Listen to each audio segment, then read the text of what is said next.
Hello नमस्कार दोस्तों।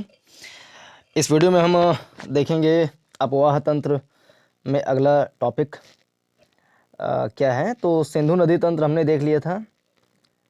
आज हम देखेंगे गंगा नदी तंत्र के बारे में सारी बातें,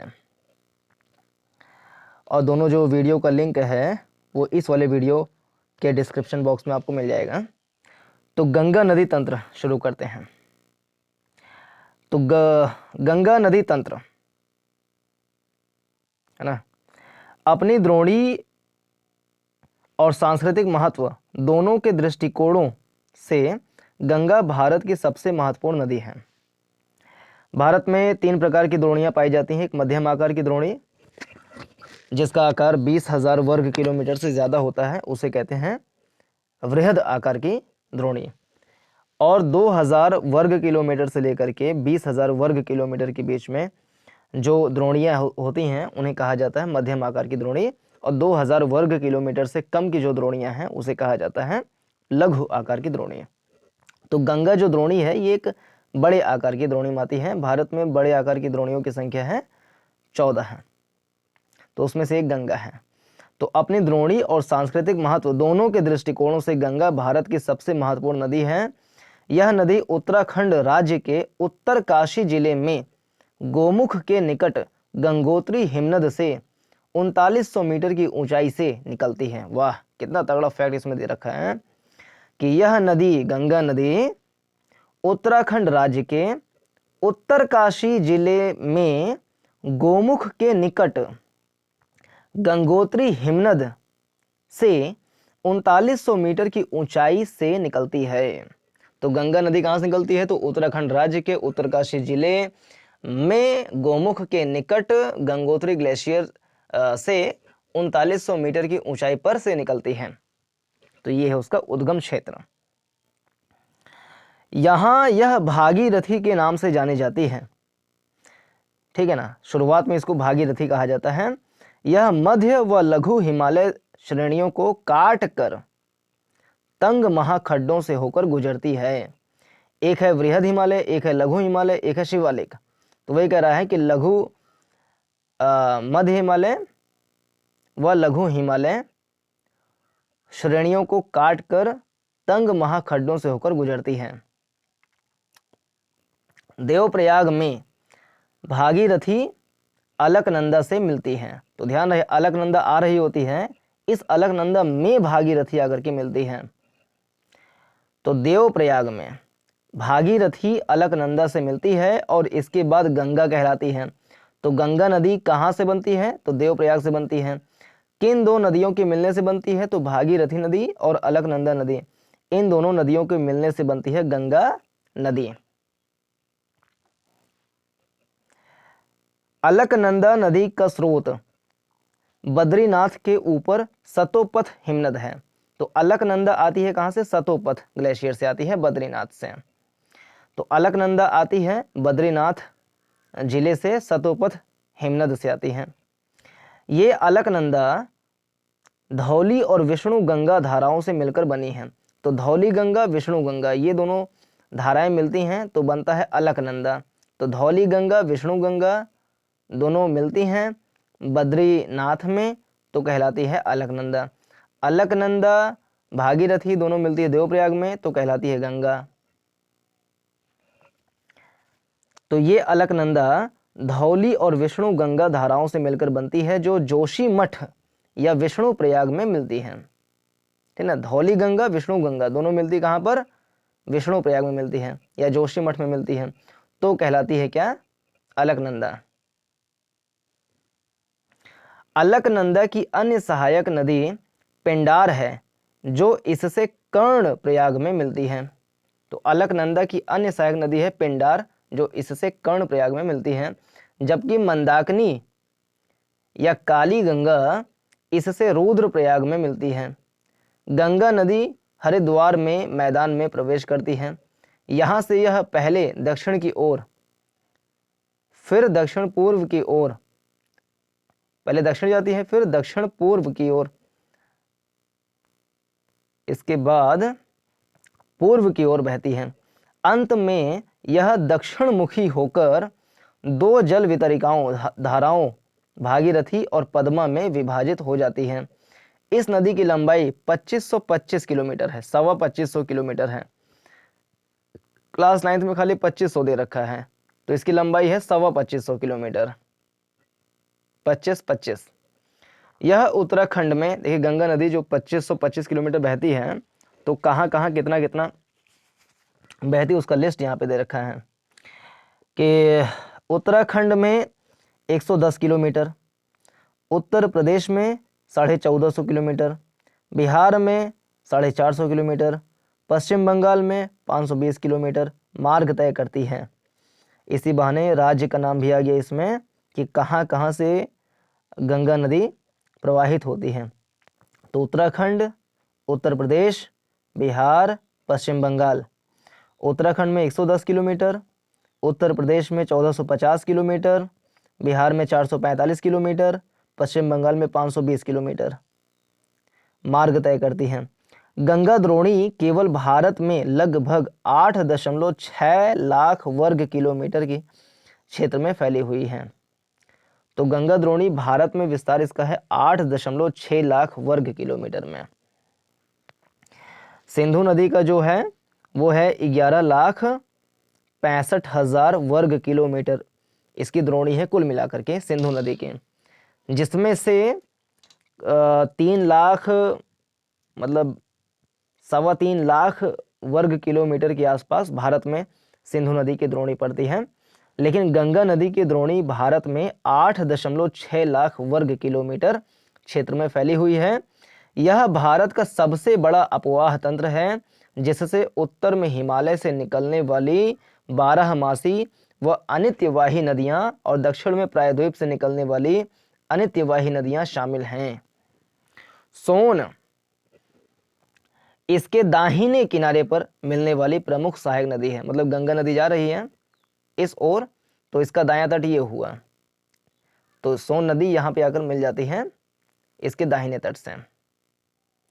बाएं तट पर मिलने वाली महत्वपूर्ण सहायक नदियां रामगंगा, गोमती, घाघरा, गंडक, कोसी व महानंदा हैं।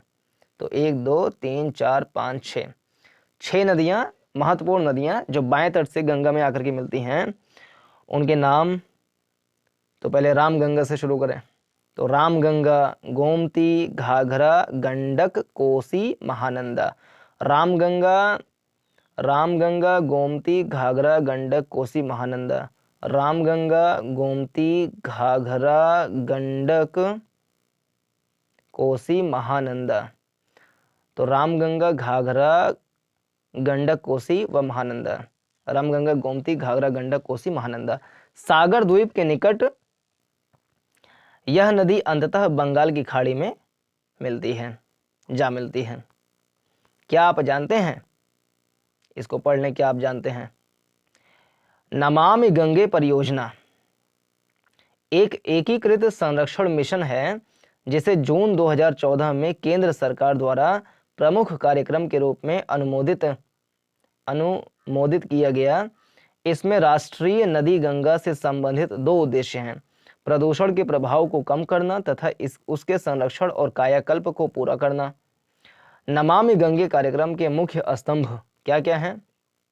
तो सीवरेज ट्रीटमेंट व्यवस्था, नदी किनारे का विकास, नदी सतह सफाई, जैव विविधता, वनीकरण, जन जागरूकता, औद्योगिक अपशिष्ट निगरानी, गंगा ग्राम।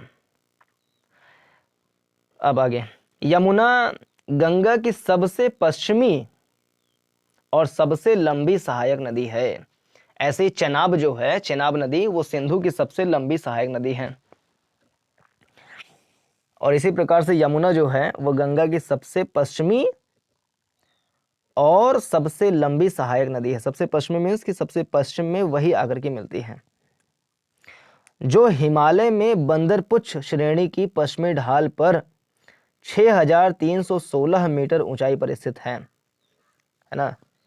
यमुना नदी जो है, इसका स्रोत यमुनोत्री हिमनद है, जो हिमालय में बंदरपूंछ श्रेणी की पश्चिमी ढाल पर 6316 मीटर ऊंचाई पर स्थित है। प्रयाग यानी इलाहाबाद अर्थात प्रयागराज में इसका क्या है, संगम है। इसका गंगा से संगम होता है। प्रायद्वीप पठार से निकलने वाली चंबल, सिंध, बेतवा, केन इसके दाहिने तट पर मिलती हैं। किसके? यमुना के दाहिने तट पर मिलती हैं। फिर यमुना जाती है गंगा में मिलती है प्रयाग में। जबकि हिंडन, रिंद, सेंगर, वरुणा आदि नदियां इसके बाएं तट पर मिलती हैं। अच्छा, यमुना नदी जो है, यमुना नदी के बाएं तट पर ये सारी नदियां मिलती हैं, छोटी छोटी नदियां हैं ये। हिंडन, रिंद, सेंगर, वरुणा ये चारों जो हैं यमुना में मिलती हैं दाहिने तट से, नहीं बाएं तट से। और यमुना के दाएं तट से मिलती हैं चंबल, सिंध, बेतवा, केन। और यमुना के बाएं तट से मिलती हैं हिंडन, रिंद, सेंगर, वरुणा। फिर ये 8 नदियां प्लस यमुना आकर के अंततः विलीन हो जाती हैं प्रयाग में। हिंडन, रिंद, सेंगर, वरुणा। इसका अधिकांश जल सिंचाई उद्देश्यों के लिए पश्चिमी और पूर्वी यमुना नहरों तथा आगरा नहर में आता है। तो 3 मुख्य नहर हैं, एक है पश्चिमी नहर, एक है पश्चिमी यमुना नहर और पूर्वी यमुना नहर, फिर एक है आगरा नहर। उन राज्यों के नाम लिखिए जो यमुना नदी द्वारा अपवाहित हैं। तो उसमें जैसे एक है मथुरा है, आगरा है, बुलंदशहर है, मतलब गंगा बहती है बुलंदशहर से। ऐसे इटावा है, इटावा ये कुछ शहर हैं जो इसके किनारे हैं यमुना नदी के।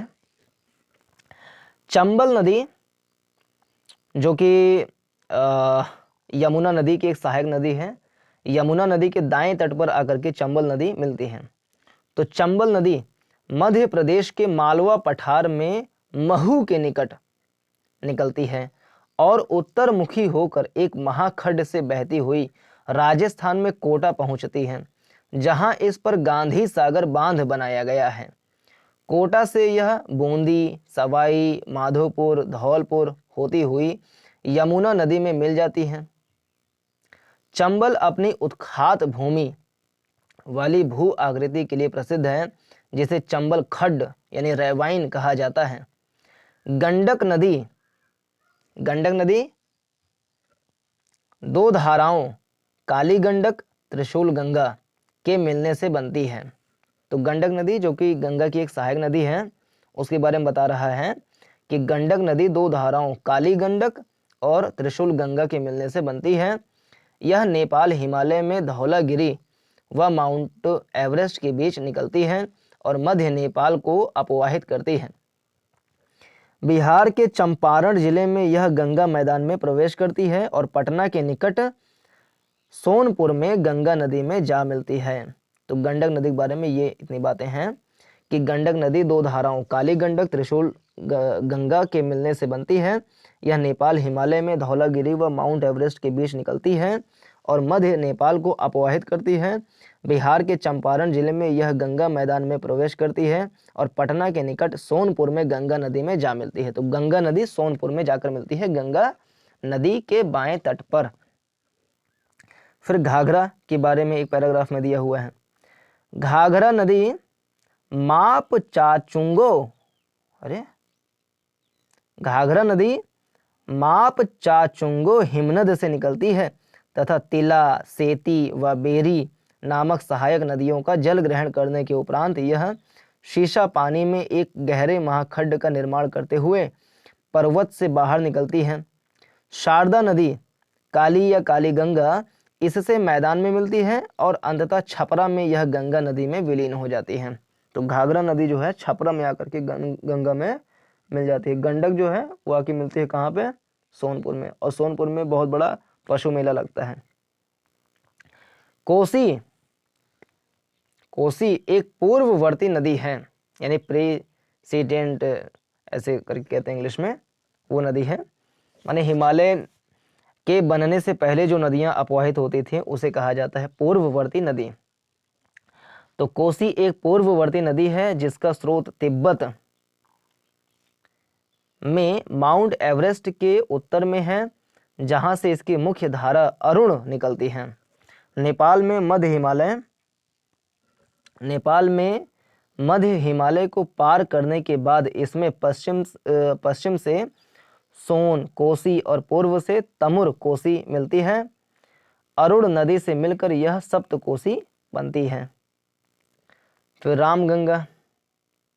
रामगंगा नदी गैरसैंण माने एक मतलब एक तहसील है, उत्तराखंड में एक जिला है चंबल कह रहे हैं, चमोली।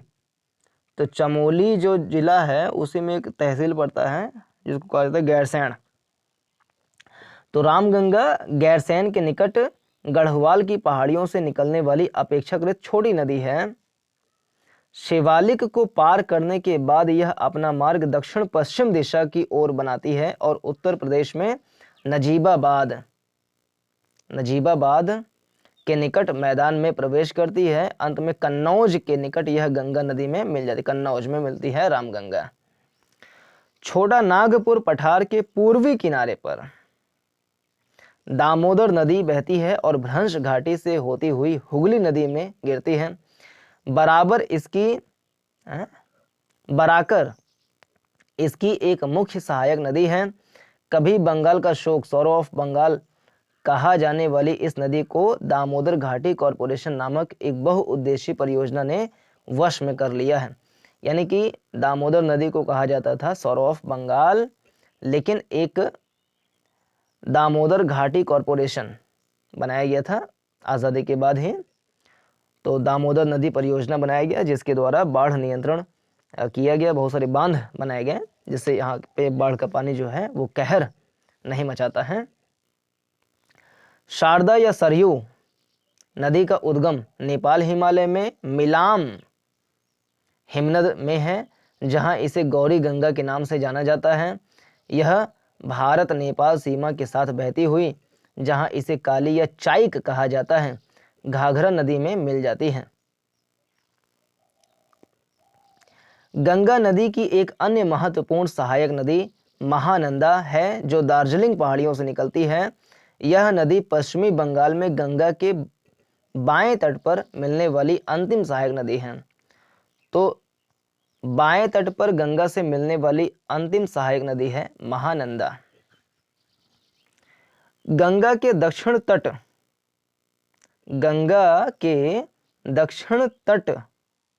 पर सोन एक बड़ी सहायक नदी है जो अमरकंटक पठार से निकलती है। अमरकंटक पठार से नर्मदा नदी भी निकलती है जो कि पश्चिम की ओर बहती हुई जाती है अरब सागर में। तो गंगा के दक्षिण तट पर सोन एक बड़ी सहायक नदी है जो अमरकंटक पठार से निकलती है।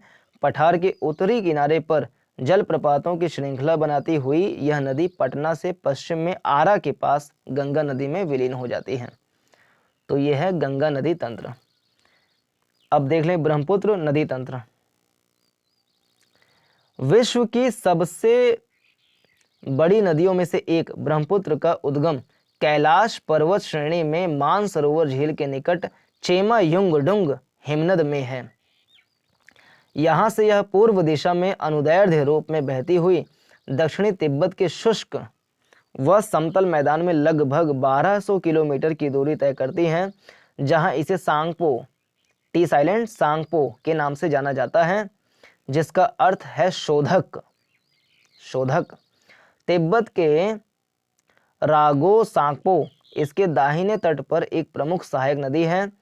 दाहिने तट पर मध्य हिमालय में नामचा बरुआ 7755 मीटर।